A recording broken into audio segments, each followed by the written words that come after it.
Okay. So operations management focus is on the production part.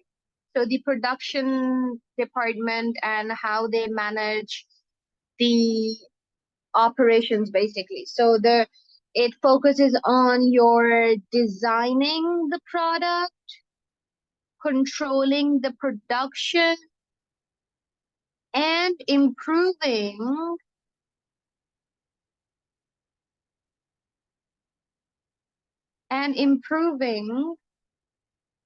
the purposes,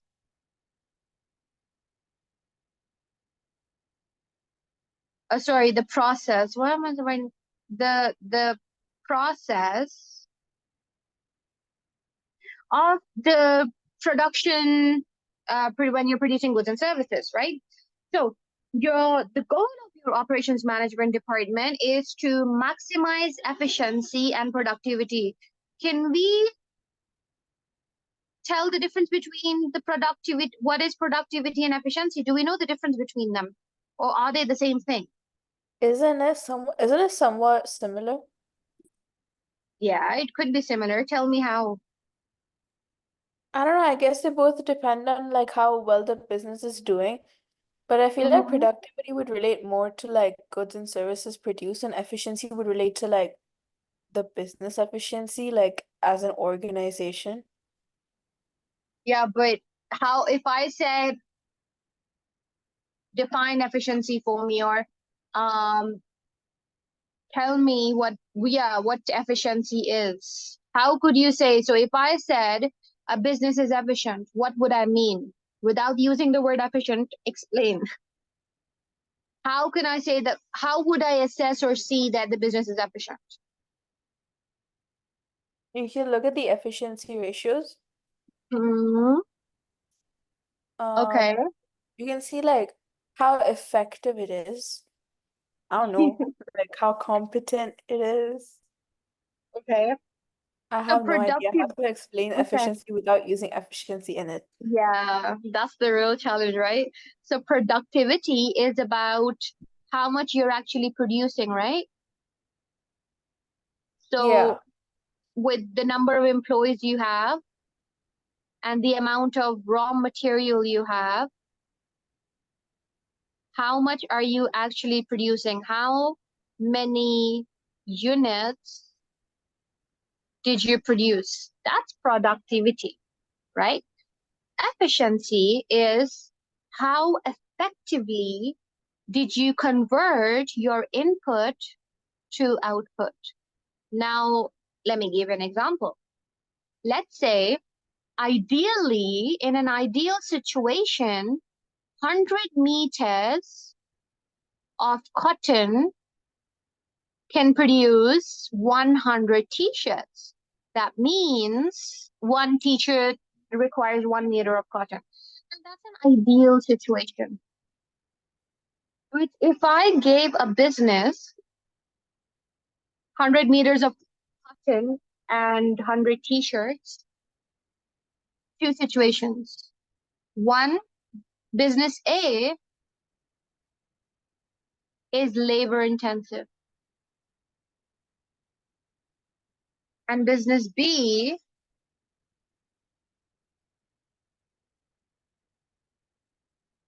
is capital intensive. Okay. Now, which one of and I've given 100 meters of cotton to both the businesses. Which business will have a higher output, or are they going to have the same output? Business A and business B. I feel Hmm. like ideally they do say that capital intensive is much more efficient than labor intensive. But I mean, both methods have their like advantages and disadvantages. But I feel like labor intensive would be more efficient if it was like kind of like if they were doing like mass customization or not even mass customization, like just doing personalized product. But capital intensive would be much more efficient if it was like mass producing something, I guess. Okay, mass customization is only capital intensive because it uses machinery. Yeah, I Okay? know. That's what I said when we discussed it in class as well. Mhm. But my teacher said sometimes it can be like really labor driven as well because if you look at like the Hermes bags, some of them like the ones that are easier to get, they're produced by machines, but the Birkins and stuff, they're completely handmade. Okay. Yeah, Birkins, but then they're not produced in masses. No, that's what everyone thinks because it actually is produced in mass. The difference is they don't allow all customers to buy. Not even like the Constance, there's a bag called the Constance. That is mass produced and that is like allowed for more customers to have. But obviously it's not allowed for everyone. That's why it's like a bit confusing in terms of Hermes. But like the Constance, Kelly, and the Birkin, they're all like handmade. So yeah. Okay, Because forget I Birkin. wasn't the one Okay. who, I didn't even give her this example. She actually showed us a video on this. Oh God. Okay, she's probably really obsessed with her Birkin. Okay, let's stick to 100 t-shirts. Okay, 100 plain t-shirts. Now look, ideally, 100 meters of cotton is going to produce 100 t-shirts in an ideal business.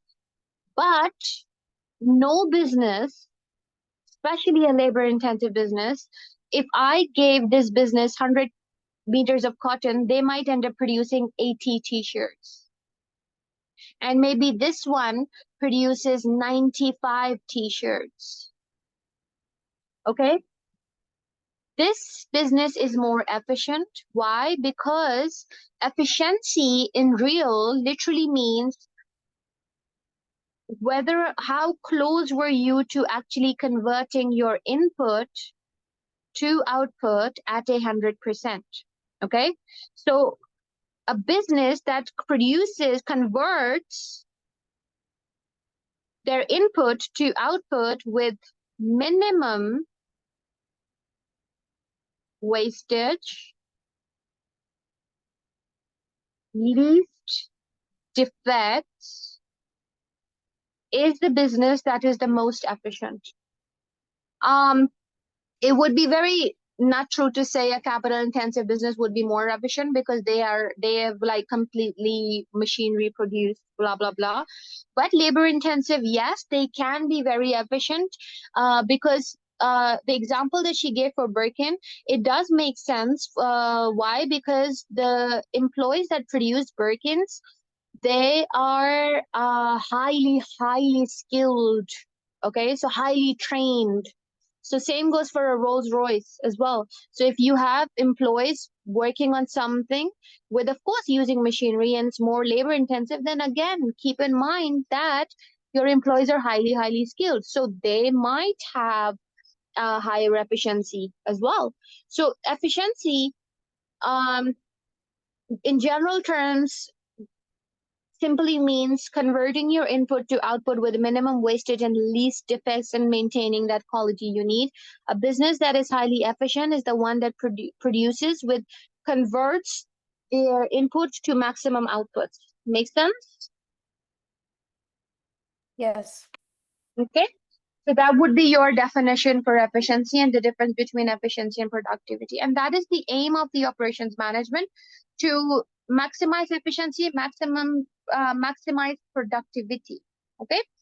Now, their job is to one, design and improve their process. So, choosing the right method of production, job production, batch production, flow production, mass customization, blah, blah, blah. Finding the best method to adopt. It could also be lean production, finding the best way, lean production, minimize wastage, increase efficiency, just-in-time inventory management, and all that. Their job is also to manage the capacity.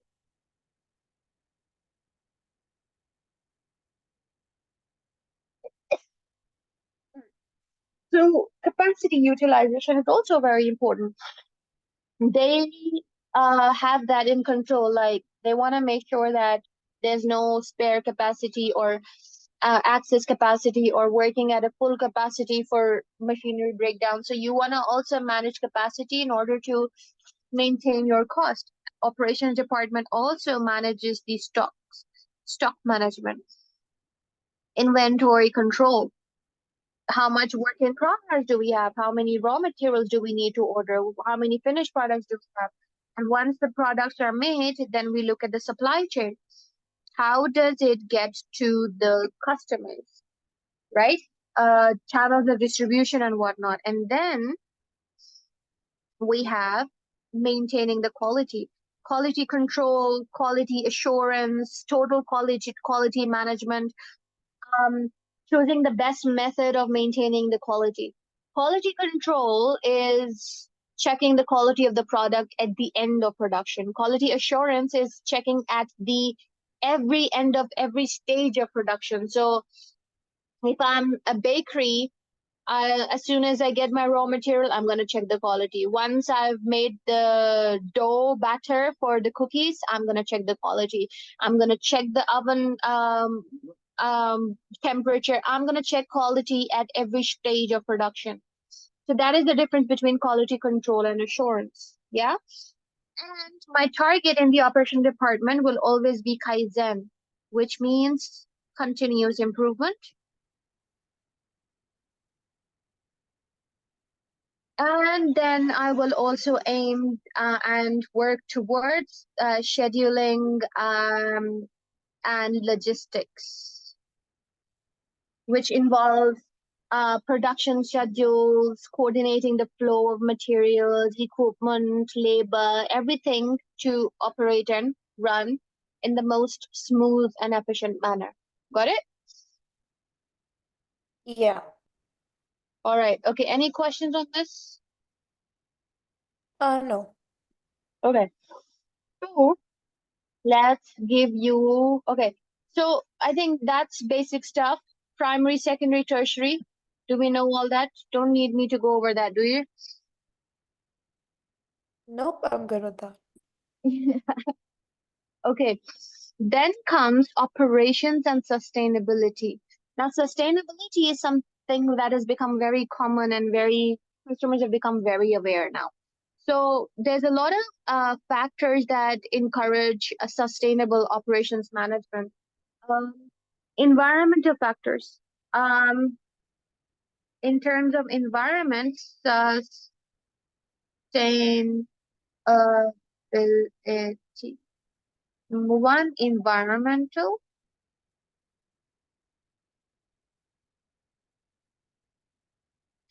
Now, environmental factors include your carbon footprint, recycling policies, how you design your product, and how you get the material, the water usage, or even the non-renewable sources and their uses. Then your economical factors come in.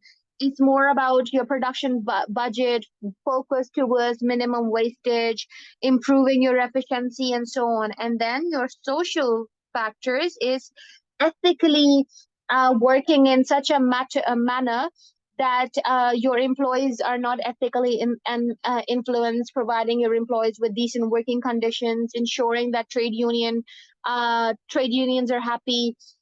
There are no. Also, Miss, sorry, like I have to go to school for like some parent what's called evening that my mom has to go to. I have to go with her. So is it okay if we end class like 10 minutes early, then if we can cover that up another time? Yeah, sure, no worries. Okay, thank you so much. Yeah. It's late, by the way. You guys have a parent thingy this late? Yeah, because the thing is, they do like year 10, then 11, then 12, then 13. So we always have Hmm. that slot. Oh, okay.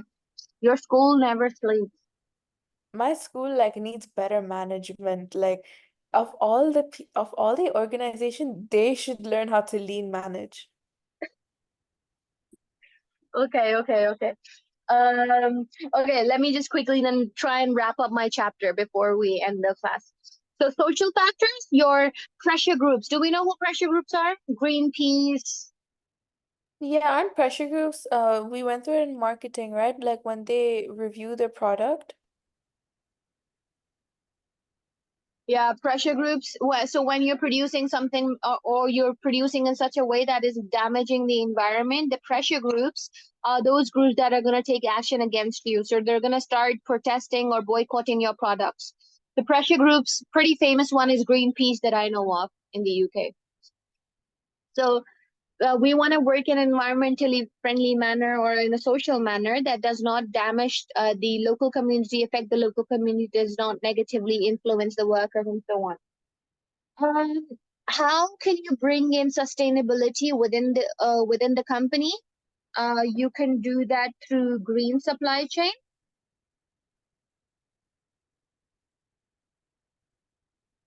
Your green supply chain management is selecting environmentally friendly suppliers who also focus on the green and all that. So you cannot just solely be green and ethical or sustainable until you actually have an environmentally friendly supplier as well. So when you talk about green supply chain management, it focuses on your chain of production and supply chain. So you're focusing on your suppliers that are reducing waste and trying to minimize the business carbon footprint throughout the supply chain. You could do that. Another way you could do that is through energy efficiency, which is implementing energy saving technologies, uh, solar panels, and maybe machinery that consumes less energy, and reducing energy consumption whenever possible as well. Then another sustainability strategy is waste reduction and recycling, which is like when businesses introduce waste management systems, lean manufacturing, eco-friendly materials, designing products that are more durable. In fact, China introduced the idea of, you could say, disposability, which has led to just use the product, throw it. But sustainability is all about durability. Produce products that are going to last people longer so they don't have to buy a new one really quick. That means less consumption, less production, hence less wastage. And that's where waste reduction and recycling comes in. And finally, promoting fair labor practices,